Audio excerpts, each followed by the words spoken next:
Hello, everybody. Sean here from Atomic Productions, and damn, has it been a while. But today is the 4th of July, so happy Independence Day to those celebrating.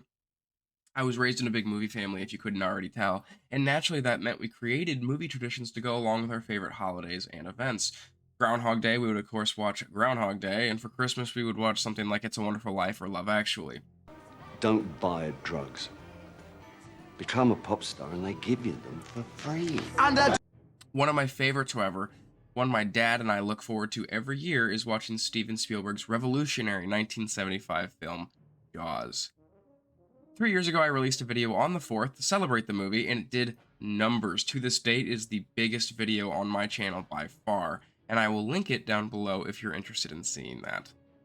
This year, I've returned from my virtual hibernation to talk about Jaws once more.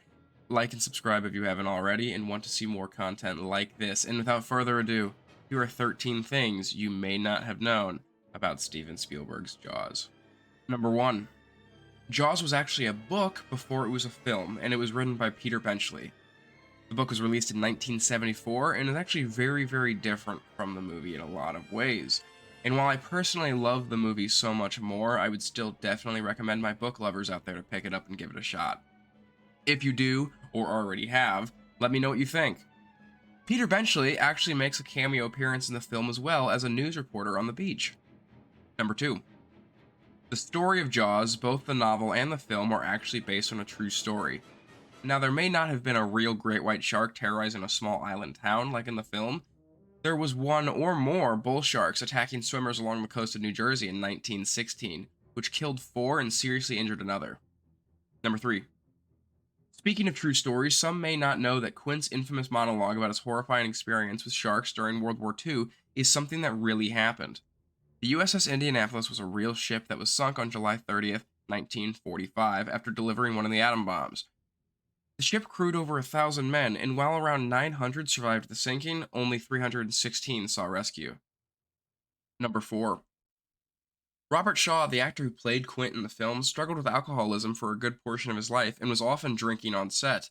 When filming the scene where he gives his speech about the Indianapolis sinking, he asked Spielberg permission to knock some drink backs before shooting to add authenticity, since the characters in the scene would also be drunk. Show me the way to go home, home, home. I'm tired and I wanna go to bed.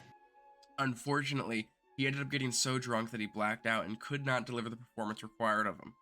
Thankfully, he was given another shot at it the next morning and gave us one of the most iconic monologues in all of film history.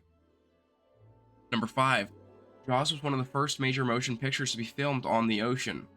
Typically, films would be shot in smaller bodies of water or large water tanks on backlots. However, Spielberg insisted on shooting on the open ocean for authenticity, a significantly more difficult and expensive process that almost cost him the picture and his job.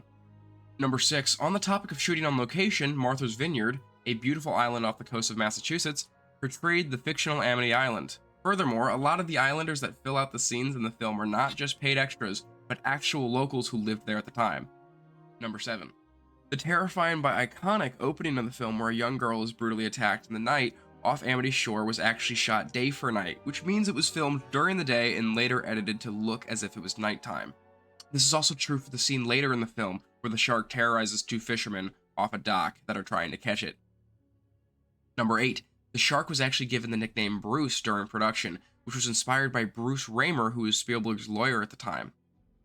Pixar's Finding Nemo features a menacing great white who also shares the name Bruce as an homage to this. Number 9. Bruce is portrayed using 3 massive animatronic sharks that all rarely worked the way that they were supposed to due to the conditions of filming. This is widely believed to have led to the shark being seen much less in the film than originally intended. A 4th shark was actually created using the molds of the animatronics and is currently on display at the Academy Museum in Los Angeles. On top of the 3 animatronics, a real-life great white was also used in some shots in the film. During the attack on the shark cage in the 3rd act, a live shark was shot genuinely tearing the cage apart and swimming off. More interestingly, it was not actually meant to happen this way, and what we see is the shark violently trying to free itself after accidentally getting itself stuck in the cage. Not including this as a separate fact, but on the topic of real sharks, the dead tiger shark being strung up on the dock in the film is a real fish as well, caught off the coast of Sarasota, Florida. Yeah, well, but what kind? What kind of shark? It's a tiger shark. A what? Number 11. The reputation that Jaws has for making people scared of the water is truer and much worse than most people think.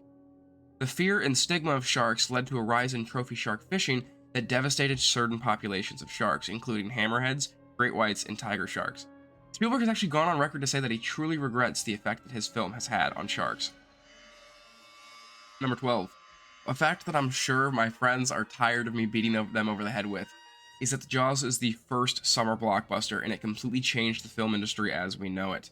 I didn't want to end on a less than positive note, and even though there were negative side effects to this film coming out, it doesn't make it any less revolutionary. The difficulties of production were overwhelming and almost cost Spielberg his career when it was only just getting started. But Jaws ended up smashing box office records, becoming at the time what was the highest grossing film yet, and created what we know as the summer blockbuster. It's the reason that we have 3 massive films coming out this month. Jaws still to this day holds up for its uses of suspense, score, and incredible performances from its stars.